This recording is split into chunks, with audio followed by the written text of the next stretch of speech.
Su palabra en mí es la espada que atraviesa hasta el alma. Su palabra en mí es la luz que alumbra mi camino. Bien, hermanos, como conocemos y hemos estado todo este tiempo atravesando distintas circunstancias, sé que muchas emociones de seguro han estado de por medio en nosotros, ¿verdad? Hay momentos en los que tenemos más esperanza, tal vez decaemos un poco más, pero creo que la pregunta necesaria para hacernos es realmente, en este tiempo, ¿dónde ha estado puesta nuestra mirada? Es decir, ¿en quién hemos estado confiando? Si hemos estado viendo las circunstancias o realmente hemos estado confiando en Dios. Y por eso es que quiero que repasemos una historia que está en el Antiguo Testamento, en 1 Samuel, el capítulo 17. Así que vayamos, por favor, hermanos, al primer libro de Samuel, al capítulo 17. Vamos a leer los versículos 4 hasta el 11. Vamos a recordar un poco. Esta es una historia que desde pequeñitos creo la conocemos, pero nos va a refrescar un poco la idea de esto que les comentaba al principio y responder dónde está realmente nuestra mirada. Si ya lo tenemos todos, hermanos, vamos a leer juntos capítulo 17, 1 Samuel, versículos 4 al 11. Y lo vamos a leer juntos. 2 y 3. Salió entonces del campamento de los filisteos un paladín, el cual se llamaba Goliat, de Gat, y tenía de altura 6 codos y un palo. Y traía un casco de bronce en su cabeza, y llevaba una cota de malla, y era el peso de 5,000 siclos de bronce. Sobre sus piernas traía grebas de bronce y jabalina de bronce entre sus hombros. El asta de su lanza era como un rodillo de telar, y tenía el hierro de su lanza 600 siclos de hierro, e iba su escudero delante de él. Y se paró y dio voces a los escuadrones de Israel, diciéndoles: ¿para qué os habéis puesto en orden de batalla? ¿No soy yo el filisteo y vosotros los siervos de Saúl? Escoged de entre vosotros un hombre que venga contra mí. Si él pudiere pelear conmigo y me venciere, vuestros siervos, y si yo pudiere más que él y lo venciere,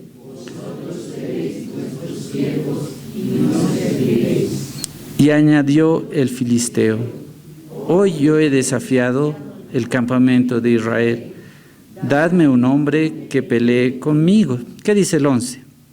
Oyendo Saúl y todo Israel estas palabras del filisteo, se turbaron y tuvieron gran miedo. Hasta ahí, hermanos. Es una descripción de cómo era Goliat. Y bueno, las medidas que tiene aquí, usualmente podríamos compararlas a que tenía una altura de aproximadamente 3 metros, que toda su armadura aproximadamente pesaba un poco más de 50 kilos. Era algo realmente imponente, ¿no? Que es a la vista nuestra, y creo que aquí todos podemos reflejarnos de cierta forma en todo esto. Es como nosotros vemos a veces los problemas y las circunstancias, que hay cosas y situaciones en las que atravesamos, como decíamos, en este tiempo que ha sido tan difícil, tal vez hasta conseguir alimentos, movilizarnos, muchas cosas, y a veces nos enfocamos específicamente en eso, ¿no? En los problemas que son así. Y no es solo para poder hablar mal acá tal vez de Saúl, es que nosotros también solemos caer en ese error.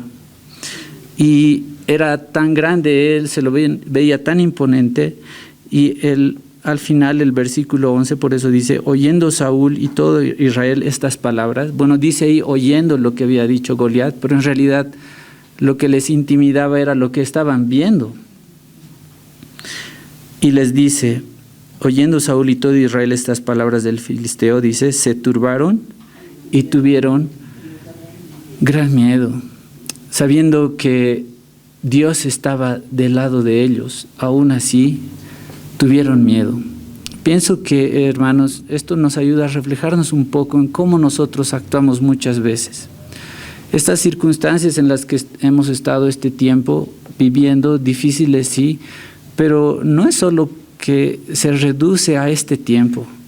La vida misma es así, tiene sus problemas, tiene noticias inesperadas, tiene situaciones muy difíciles.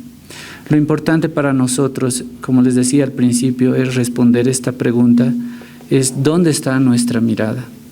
Si realmente solo nos enfocamos en las circunstancias o en los problemas, o realmente si decimos que confiamos y creemos en Dios, ponemos nuestra mirada en Cristo. Y creo que eso es lo más importante y la palabra del Señor nos enseña eso, y eso es algo que quiero compartir esta mañana. Quiero que vayamos a Hebreos, por favor. A Hebreos al capítulo 11, versículos 24 al 27. Y aquí vamos a observar un pequeño contraste de lo que habíamos leído.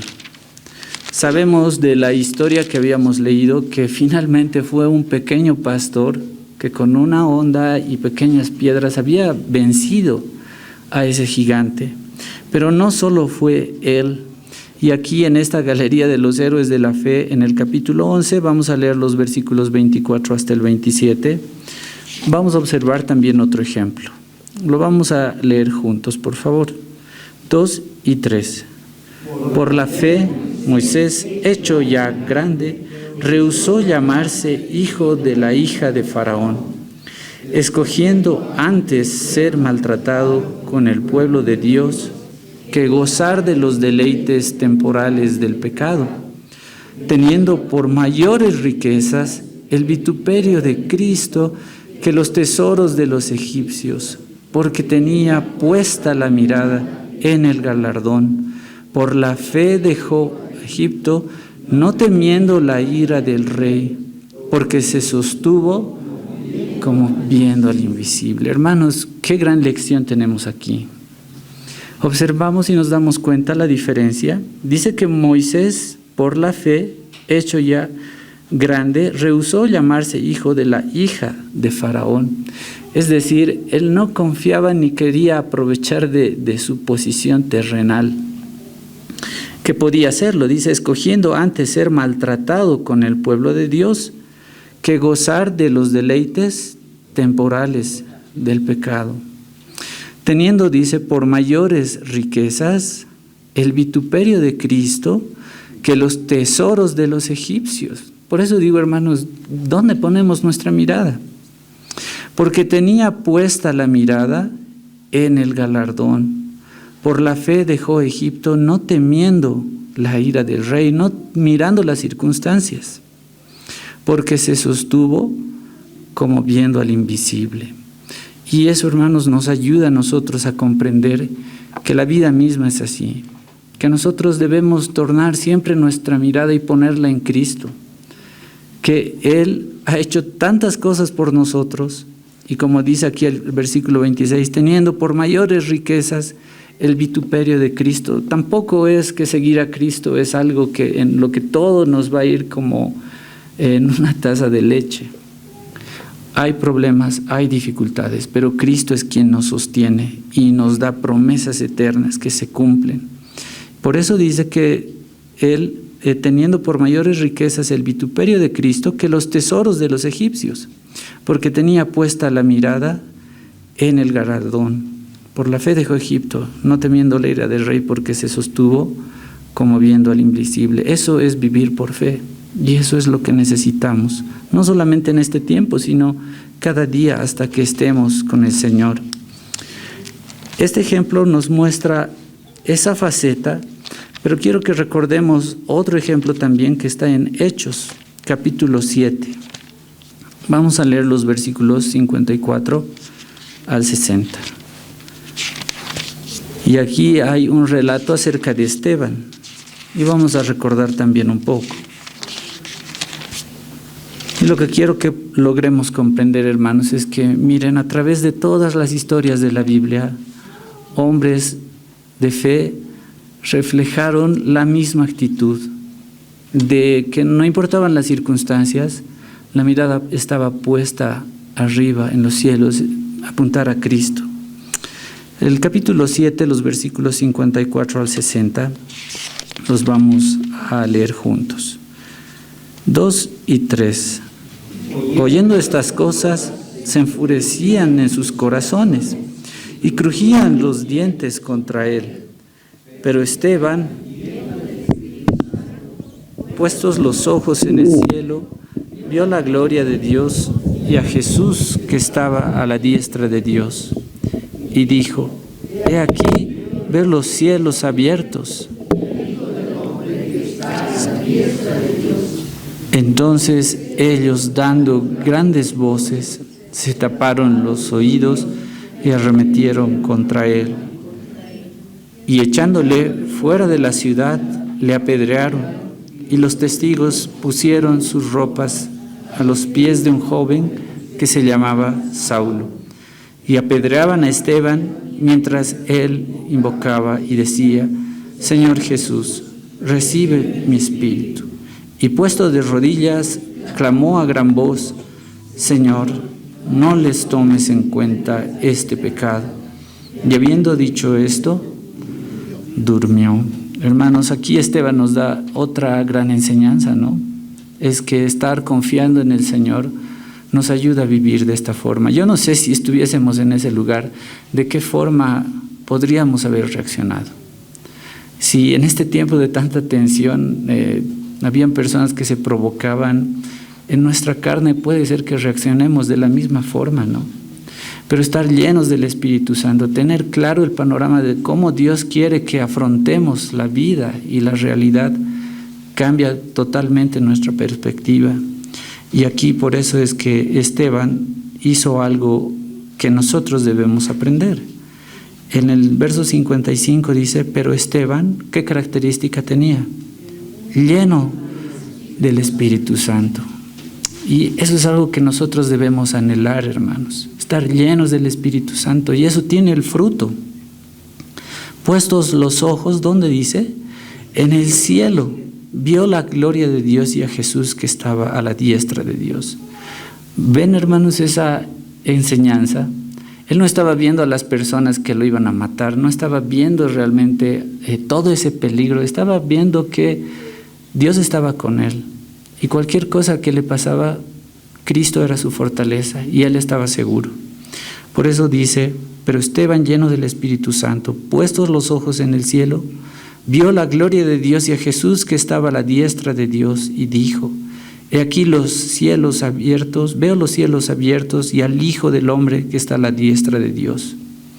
Y finalmente, cuando lo estaban apedreando, el 59 dice: y apedreaban a Esteban mientras él invocaba y decía: Señor Jesús, recibe mi espíritu. Y puesto de rodillas, clamó a gran voz: Señor, no les tomes en cuenta este pecado. Y habiendo dicho esto, durmió. Hermanos, este es un recordatorio de esa mirada que nosotros debemos tener. Mirar a Cristo lo cambia todo en nuestras vidas. Les decía al principio que no solamente es este tiempo en el que estamos atravesando una situación difícil en el país, es la vida misma que es así. Y estamos llamados a poner nuestra mirada en Cristo. Y quiero desarrollar algunos puntos de lo que implicaría y lo que podemos aprender de tener la mirada puesta en Cristo. El primero de ellos es que si vemos y recordamos su nacimiento, tenemos, y eso nos transmite confianza. Recordemos lo que dice Génesis capítulo 3, verso 15. Creo que muchos lo pueden recordar de memoria. Se denomina el primer evangelio, son las buenas nuevas o el protoevangelio. Y cuando nos ponemos a pensar y ponemos nuestra mirada en Cristo, podemos recordar que la promesa de su nacimiento fue hace muchos y muchos años atrás. ¿Qué dice Génesis 3:15? Lo leemos juntos, 2 y 3. Y pondré enemistad entre ti y la mujer, y entre tu simiente y la simiente suya. Esta te herirá en la cabeza y tú le herirás en el calcañar. Hermanos, después de la misma caída, Dios ya estaba proveyendo lo que necesitábamos, un Salvador. Por eso dice, pondré enemistad entre ti y la mujer, y entre tu simiente y la simiente suya. Esta te herirá en la cabeza, le dice a la serpiente, y tú le herirás en el calcañar. Desde el origen, hermanos, ya existía esa promesa. Y a través de toda la Biblia podemos ver el cumplimiento de esas promesas. No fueron 10, 20, 30 años, fueron miles de años que pasaron, pero se cumplieron esas promesas. ¿Qué decía Isaías 7:14? Vayamos por favor a Isaías, ahí están los anuncios de lo que iba a venir también. Isaías capítulo 7, versículo 14. También lo vamos a leer juntos, hermanos.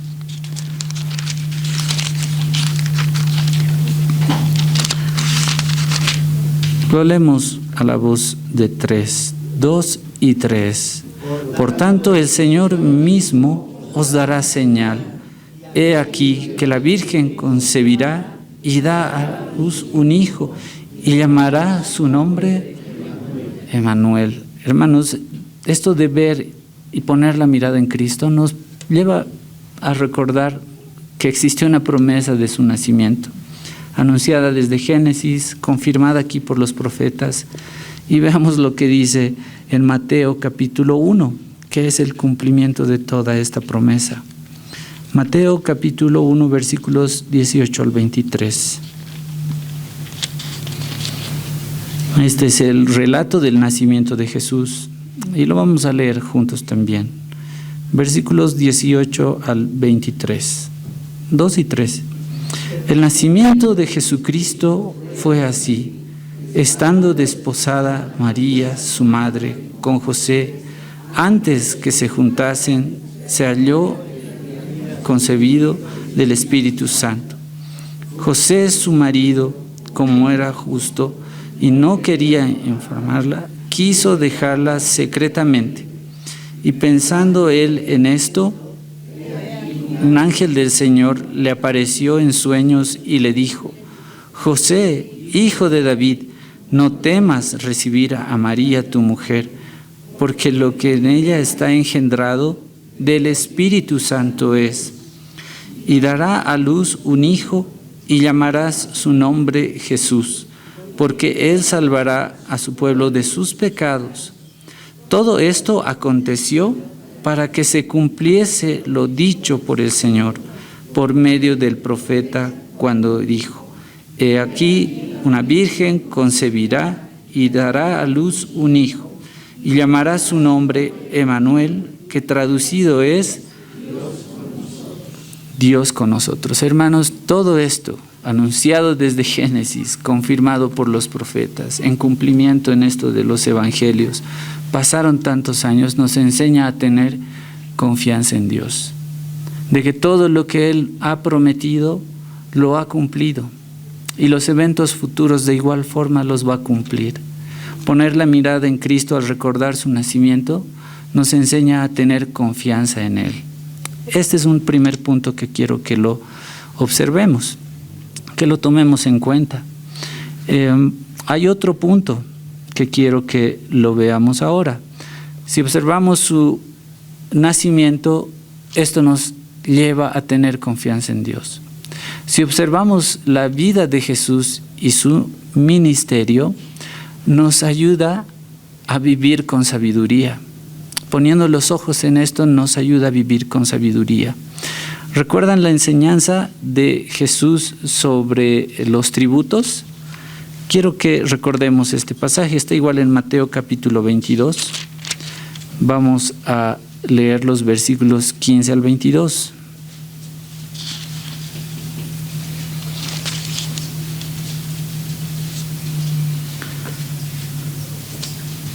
Tantas historias relatadas en los evangelios del ministerio de Jesús, hermanos, y las ocasiones en las que recordamos cuando leemos todo lo que Jesús había hecho, nos admiramos por la sabiduría que Él tenía, por cómo manejaba las situaciones.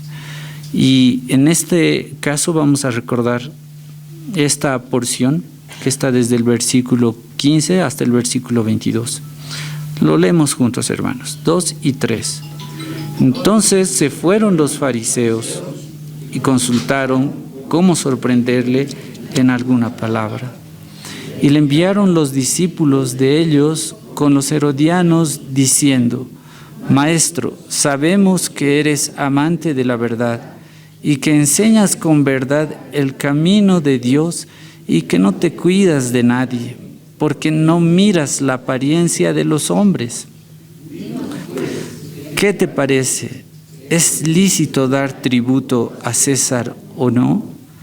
Pero Jesús, conociendo la malicia de ellos, les dijo: ¿Por qué me tentáis, hipócritas? Mostradme la moneda del tributo. Y ellos le presentaron un denario. Entonces les dijo: ¿de quién es esta imagen y la inscripción? Y le dijeron: de César. Y les dijo: dad pues a César lo que es de César, y a Dios lo que es de Dios. Oyendo esto, se maravillaron y se fueron. Hermanos, yo me ponía a pensar en esto, porque esto no era un hecho aislado. Jesús respondía muchas veces de esta forma en la que pretendían cuestionarle y arrinconarlo contra la pared. Pero en todas esas yo me preguntaba igual, y en el día a día que tenemos, ¿cuántas veces nosotros igual hemos estado en situaciones difíciles? A veces la gente nos pone a prueba, pero ¿cómo respondemos nosotros? En este punto, por eso, hermanos, que poner la mirada en Cristo nos ayuda a ver su vida y su ministerio y aprender a vivir con sabiduría, como Él la tenía. Le enviaron, dice el verso 16, los discípulos de ellos con los herodianos, diciendo: Maestro, sabemos que eres amante de la verdad y que enseñas con verdad el camino de Dios y que no te cuidas de nadie, porque no miras la apariencia de los hombres. Si podemos decirlo en nuestras palabras, le estaban hablando muy bonito, ¿no? Pero del verso 17 dice: dinos pues, ¿qué te parece? ¿Es lícito dar tributo a César o no? Pero Jesús, conociendo la malicia de ellos, les dijo: ¿por qué me tentáis, hipócritas? Mostradme la moneda del tributo.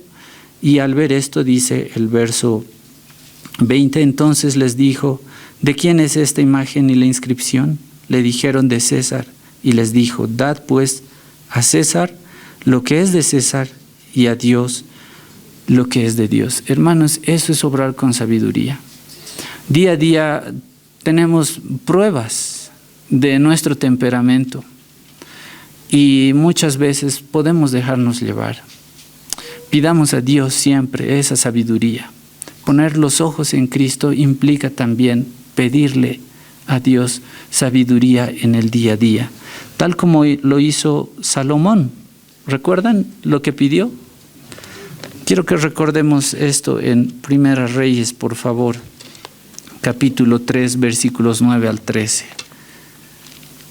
Vamos a recordar esta porción porque es importante vivir con sabiduría y no vamos a poder vivir con sabiduría si no conocemos la palabra del Señor. Capítulo 3, primer libro de Reyes, versículos 9 al 13. Lo leemos juntos, por favor. 2 y 3. Da pues a tu siervo corazón entendido para juzgar y para discernir entre lo bueno y lo malo, porque ¿quién podrá gobernar tu pueblo tan grande? Y le agradó delante del Señor que Salomón pidiese esto. Y le dijo Dios: ¿por qué has derramado esto? Y no pedisteis para ti muchos días ni pediste para ti riquezas, ni pediste la vida de tus enemigos, sino que demandaste para ti inteligencia para oír juicio. He aquí lo he hecho conforme a tus palabras. He aquí que te he dado corazón sabio y entendido, tanto que no ha habido antes de ti otro como tú, ni después de ti se levantará otro como tú. Y aún también te he dado las cosas que no pediste, riquezas y gloria, de tal manera que entre los reyes ninguno haya como tú en todos tus días. Wow, hermanos, Salomón había pedido lo más importante, ¿no?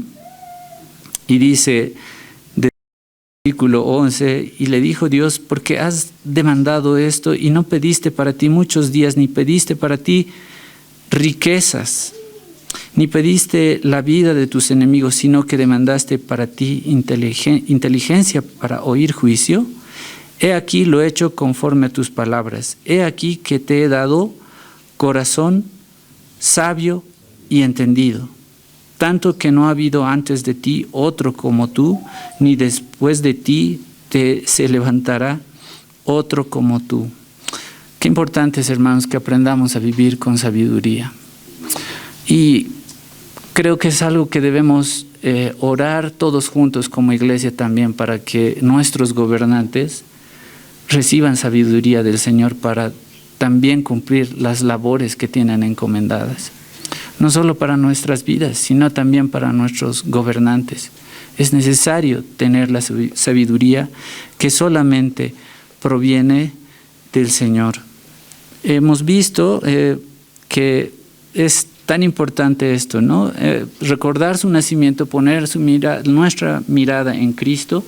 Al recordar su nacimiento, nos muestra y nos demuestra a Dios que debemos tener confianza en Él.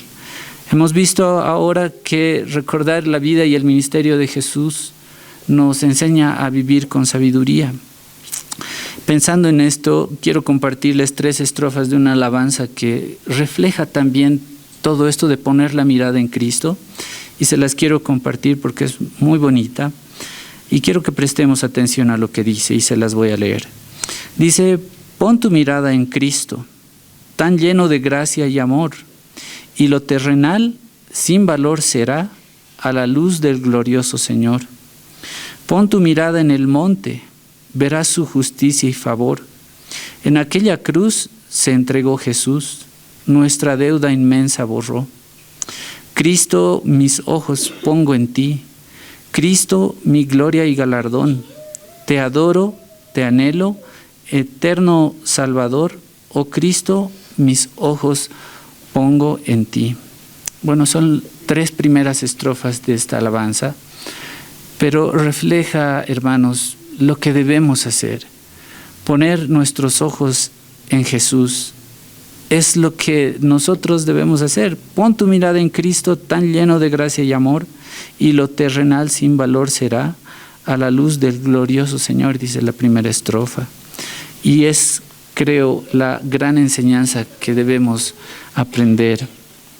Desarrollando otros puntos, hermanos, sobre poner la mirada en Cristo, podemos recordar también la sumisión que tuvo Cristo ante Dios Padre, y debemos aprender de eso para tener nosotros y aprender de eso a tener plena obediencia a Dios. Poner la mirada en Cristo a recordar la obediencia y la sumisión que Él tuvo a su Padre nos enseña a nosotros también a vivir una vida de obediencia.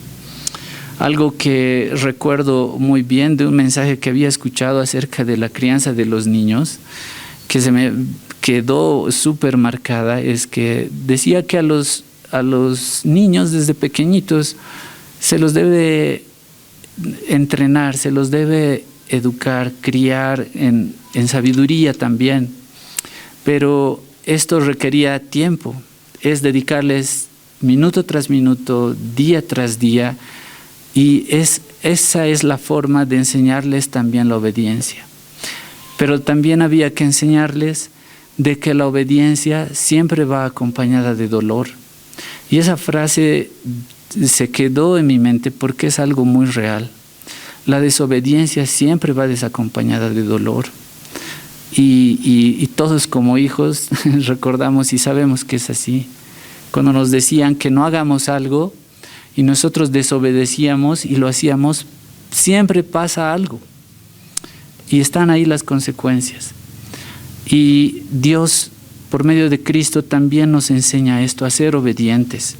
Recordando esto, quiero que veamos lo que dice Lucas 22, versículos 39 al 44. Teniendo Jesús todo el poder, toda la plenitud de la deidad está en Él.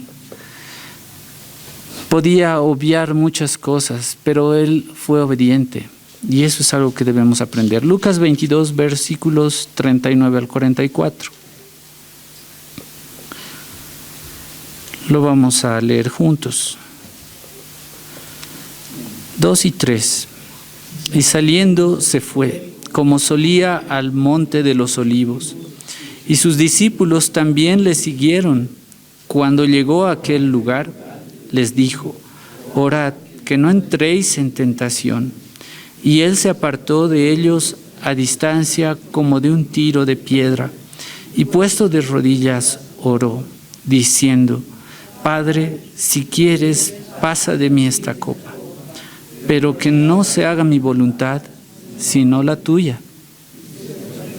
Un ángel del cielo, para fortalecerle, y estando en agonía, oraba más intensamente, y era su sudor como grandes gotas de sangre que caían.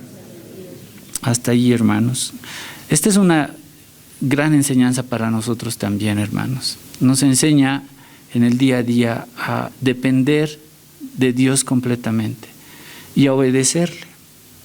Cuando estaba relatando todo esto, eran los momentos previos a su crucifixión, a un momento de sufrimiento terrible, que él no lo merecía. Y por eso dice: saliendo se fue como solía al monte de los olivos, y sus discípulos también le siguieron. Bueno, sus discípulos recuerdan que se habían dormido mientras él oraba. Cuando llegó a aquel lugar les dijo: orad, que no entréis en tentación. Y él se apartó de ellos a distancia como de un tiro de piedra, y puesto de rodillas oró, diciendo: Padre, si quieres, pasa de mí esta copa, pero que no se haga mi voluntad, sino que se haga la tuya. Hermanos, eso es sumisión, obediencia. En este tiempo que hemos estado viviendo, lastimosamente hemos visto que casi nadie quiere respetar nada. Todos quieren hacer lo que bien les parece. Existen leyes, existen reglas del juego, pero nadie las quiere obedecer. Nosotros debemos ser diferentes, debemos respetar las reglas. En algún momento les comenté algo que parece muy sencillo, pero que lo vemos a diario. Las personas que manejan movilidad se dan mucho más cuenta. Es que casi nadie respeta ni siquiera el semáforo.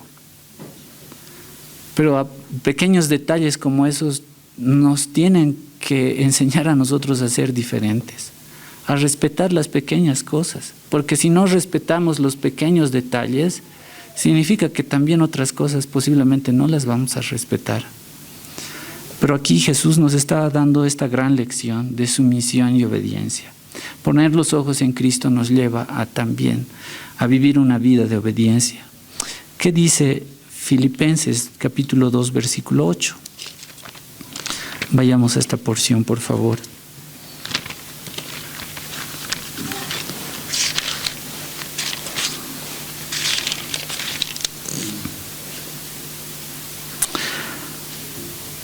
Así fue la obediencia de Cristo. Esa fue su oración.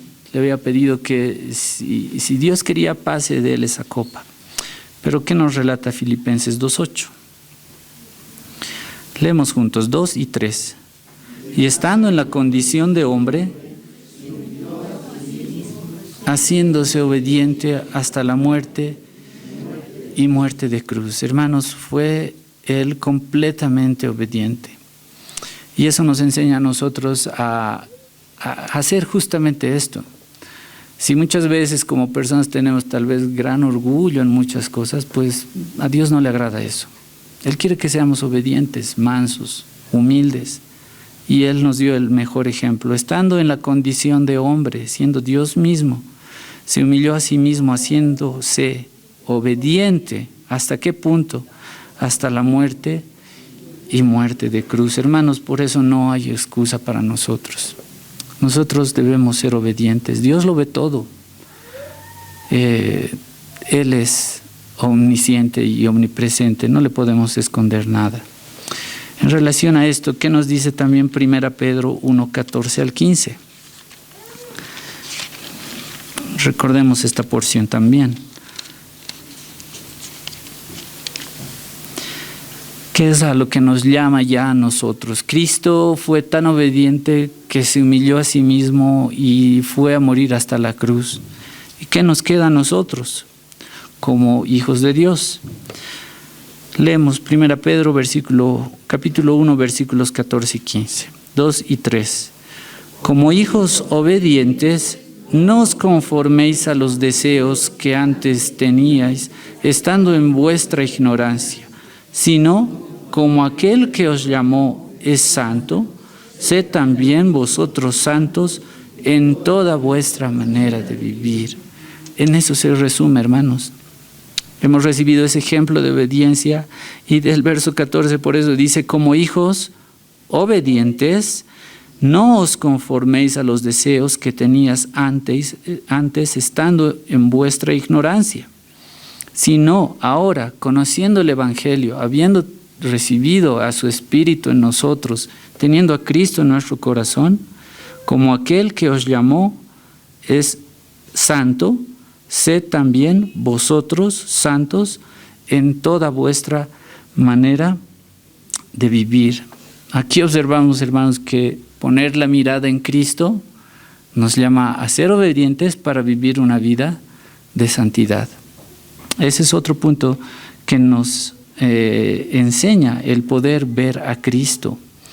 Hay 3 puntos más que quiero compartirles. Vamos a avanzar. Cuando recordamos que Jesús fue obediente porque fue hasta la cruz y murió. Cuando observamos lo que Cristo hizo por nosotros sin haberlo merecido, eso nos lleva a tener una vida de gratitud. Poner la mirada en su muerte nos transforma y nos lleva a vivir una vida de gratitud. Recordando esta etapa ese momento que Jesús había pasado, vayamos a Lucas 22, por favor. Versículos 63 al 65.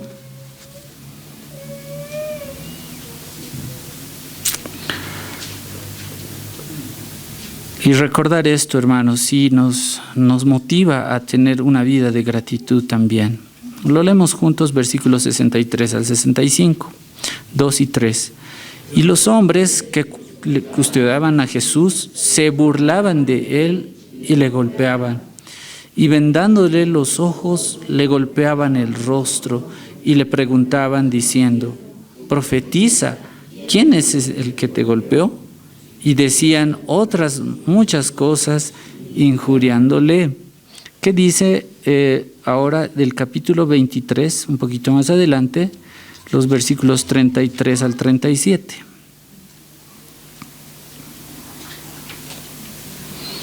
Se estaban haciendo la burla de Jesús, estaba justamente antes de ser crucificado. Pero el relato continúa y leemos los versículos 33 al 37. 2 y 3. Y cuando llegaron al lugar llamado de la calavera, le crucificaron allí y a los malhechores, uno a la derecha y el otro a la izquierda. Y Jesús decía, Padre, perdónalos, porque no saben lo que hacen. Y repartieron entre sí sus vestidos, echando suertes. Y el pueblo estaba mirando, y aún los gobernantes se burlaban de él, diciendo, a otro salvó, sálvese a sí mismo, si este es el Cristo, el escogido de Dios. Los soldados también le escarnecían, acercándose y presentándole vinagre, y diciendo: si tú eres el rey de los judíos, sálvate a ti mismo. Se burlaban del Señor cuando Él iba a ser crucificado. Y quiero que recuerden esto para la parte final.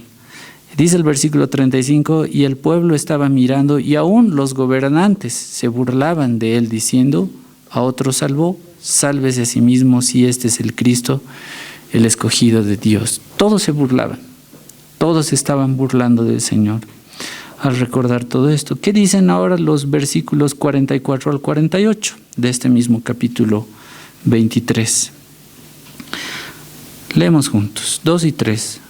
Cuando era como la hora sexta, hubo tinieblas sobre toda la tierra hasta la hora novena. Y el sol se oscureció, y el velo del templo se rasgó por la mitad. Entonces Jesús, clamando a gran voz, dijo: Padre, en tus manos encomiendo mi espíritu. Y habiendo dicho esto, expiró. Cuando el centurión vio que lo que había acontecido, dio gloria a Dios, diciendo: verdaderamente este hombre era justo. Y toda la multitud de los que estaban presentes en este espectáculo, viendo lo que había acontecido, se volvían golpeándose el pecho. ¡Qué escena, hermanos! En la muerte de Jesús. Se estremecieron, se conmovieron los cielos. La gente, al ver lo que había pasado, como dice, se golpeaba el pecho. La muerte de Jesús, realmente, Él fue en sustitución nuestra. Lo que nosotros merecíamos, Él lo pagó por nosotros. Por eso es que, ¿qué nos queda a nosotros en relación a esto? Ser agradecidos con el Señor. Por eso es darle prioridad en todo lo que tenemos. ¿Qué dice 1 Pedro capítulo 2, versículos 21 al 25? Lo que nosotros debemos hacer, hermanos, es vivir una vida de gratitud al Señor. Leemos juntos 1 Pedro capítulo 2, versículos 21 al 25. 2 y 3. Pues para esto fuisteis llamados, porque también Cristo padeció por nosotros, dejándonos ejemplo para que sigáis sus pisadas, el cual no hizo pecado ni se halló engaño en su boca, quien cuando le maldecían no respondía con maldición. Cuando padecía no amenazaba, sino encomendaba la causa a aquel que juzga justamente, quien llevó él mismo nuestros pecados en su cuerpo sobre el madero, para que nosotros, estando muertos a los pecados, vivamos a la justicia, y fuisteis sanados, porque vosotros erais como ovejas descarriadas, pero ahora habéis vuelto al pastor y obispo. Eso es a lo que nos lleva, hermanos. El versículo 23 realmente igual nos muestra cómo debemos nosotros vivir, ¿no? Dice que Cristo padeció por nosotros, dejándonos ejemplo para que sigáis sus pisadas. Por eso nos llamamos cristianos, seguidores de Cristo, para seguir en las mismas huellas que Él nos ha dejado, para seguir ese ejemplo, el cual no hizo pecado, dice el verso 22, ni se halló engaño en su boca. El 23, quien cuando le maldecían no respondía con maldición. Seguir esas huellas, seguir ese ejemplo.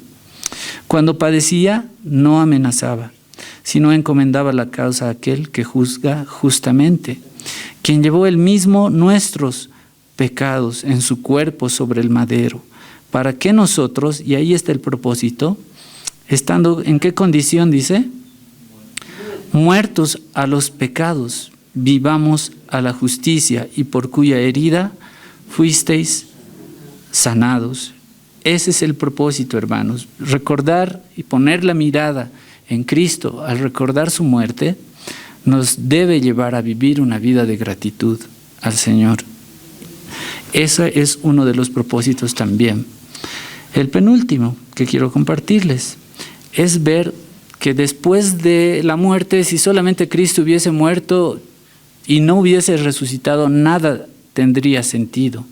Hubiese muerto igual que cualquiera de nosotros. Pero Él resucitó, y al ver a Cristo y al observar su resurrección, nos lleva a nosotros a vivir con seguridad, porque no hay nada que nos pueda separar del amor de Cristo, y nos lleva a confiar, como les decía al principio, igual hermanos. Una de las preguntas que se hace a las personas y que la respuesta usual es cuando les preguntan a qué es a lo que más le temen, la mayoría dice a la muerte. Pero para nosotros es distinto. Tenemos otra perspectiva. La resurrección de Cristo nos permite vivir con otra mirada. ¿Qué decía Isaías 53, versículos 9 al 10? Vamos a recordar un poquito de esta porción. Isaías 53, versículos 9 y 10.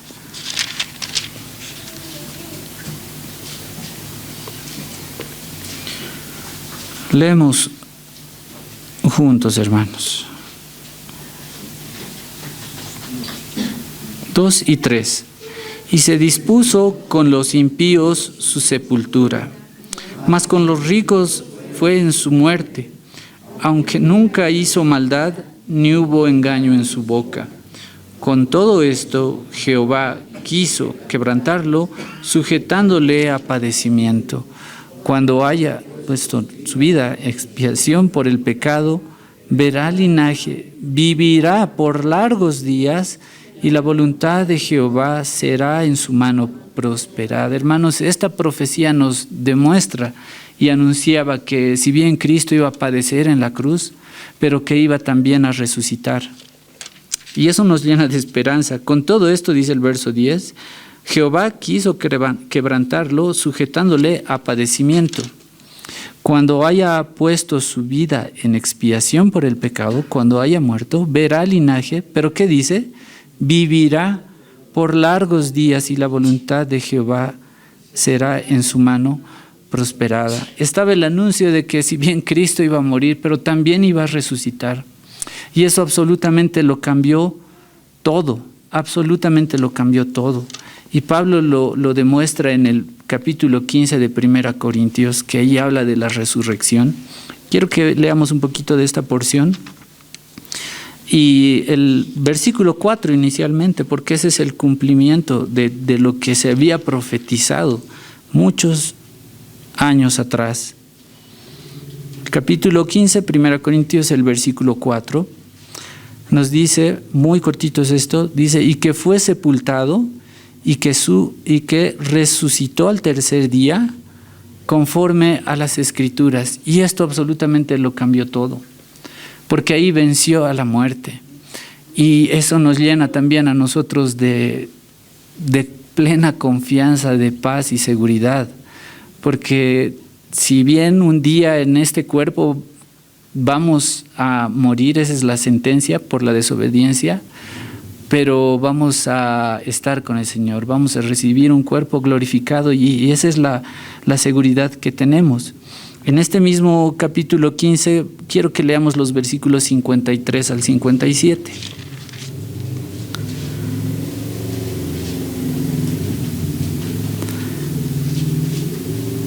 Y aquí tenemos esta seguridad.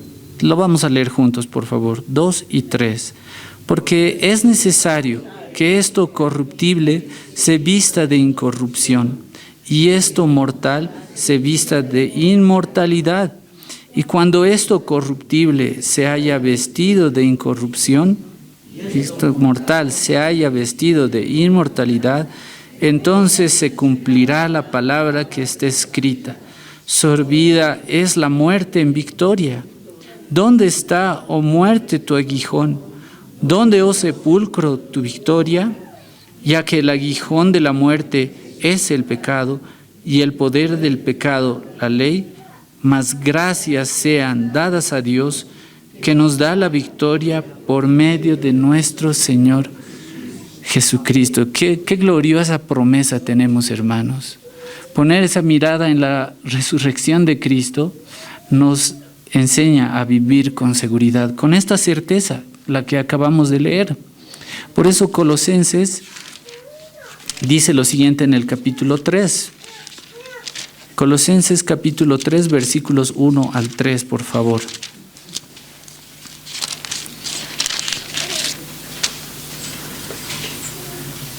¿Qué implica esto que Cristo haya resucitado y que recibamos todas esas promesas? Veamos lo que dicen los versículos 1 al 3, 2 y 3. Si pues habéis resucitado con Cristo, buscad las cosas de arriba, donde está Cristo sentado a la diestra de Dios. Poned la mira en las cosas de arriba, no en las de la tierra, porque habéis muerto y vuestra vida está escondida con Cristo en Dios. Esto lo tenemos aquí, lo leemos siempre. Porque si habéis resucitado con Cristo, ese es el beneficio que tenemos por la unión que tenemos con Cristo. ¿Qué tenemos que hacer? Buscad las cosas de arriba, donde está Cristo sentado a la diestra de Dios. Poned la mira en las cosas de arriba, no en las de la tierra, porque habéis muerto con todos esos deseos, y vuestra vida está escondida con Cristo en Dios. Qué gloriosa promesa, hermanos. Poner esa mirada en Cristo en la resurrección nos permite tener esta seguridad. Y finalmente, hermanos, si ponemos la mirada en Cristo, y este es un evento futuro, ponemos la mirada también en su segunda venida, en esa promesa, esto nos permite también vivir con esperanza. Y eso es lo que nos tiene preparados. Quiero que terminemos leyendo unos versículos más en relación a este punto. Vayamos a Hechos capítulo 1, versículos 10 al 11.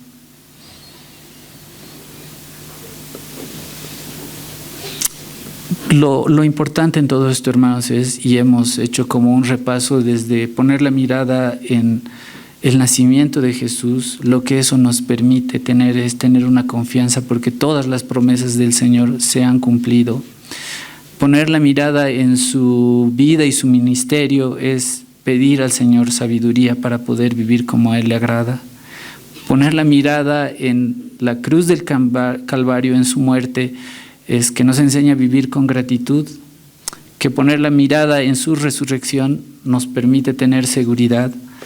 Y que ahora al poner la mirada en Cristo en su segunda venida nos permite tener esperanza. Leamos estos dos versículos, por favor, versículos 10 y 11, 2 y 3. Y estando ellos con los ojos puestos en el cielo, entre tanto que él se iba, he aquí se pusieron junto a ellos dos varones con vestiduras blancas, los cuales también le dijeron: varones Galileos, ¿por qué estáis mirando al cielo?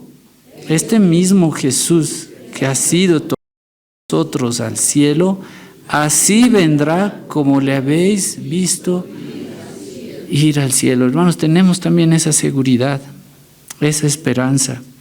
Estos ángeles les dijeron esto a los discípulos y finalizando el versículo 11 dice: este mismo Jesús que ha sido tomado de vosotros al cielo en su ascensión, así vendrá como le habéis visto ir al cielo.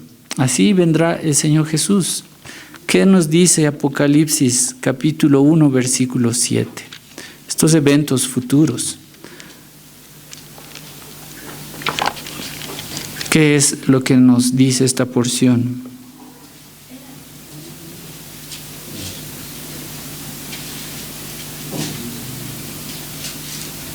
Leemos juntos, por favor, Apocalipsis capítulo 1, versículos 7, 2 y 3.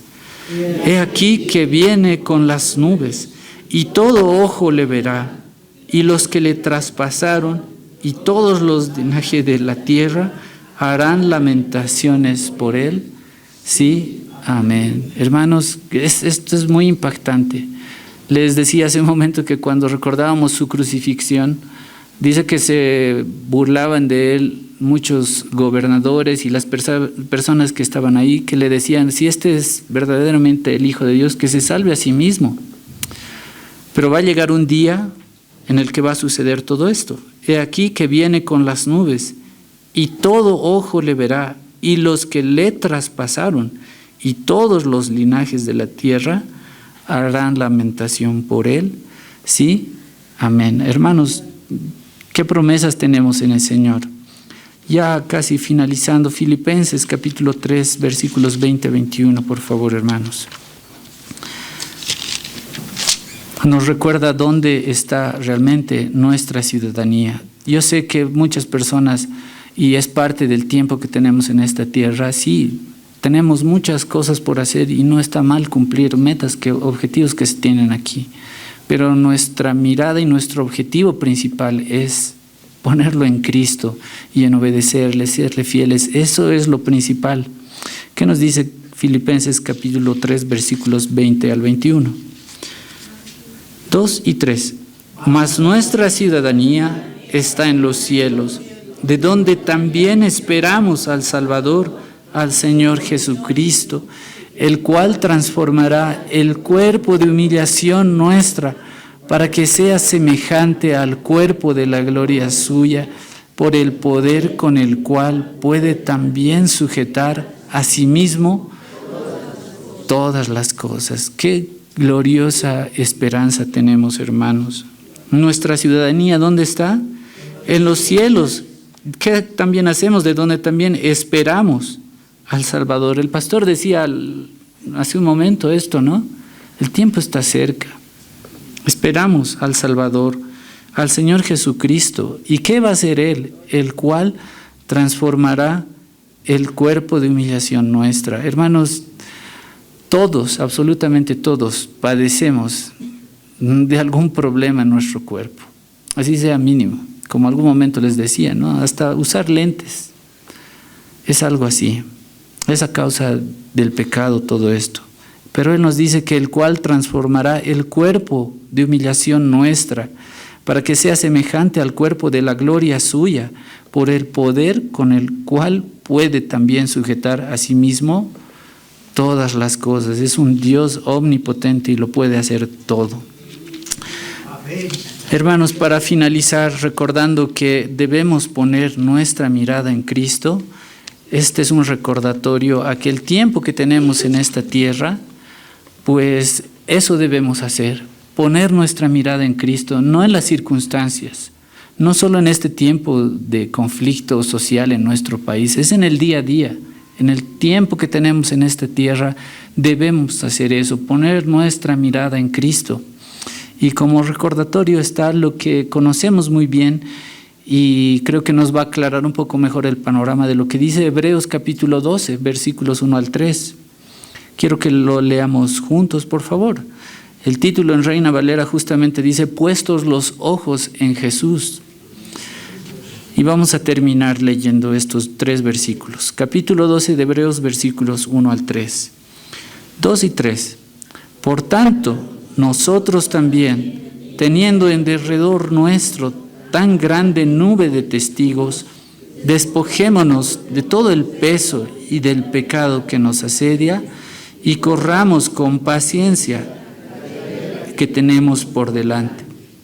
Puestos los ojos en Jesús, el autor y consumador de la fe, el cual por el gozo puesto delante de él, sufrió la cruz, menospreciando el oprobio, y se sentó a la diestra del trono de Dios.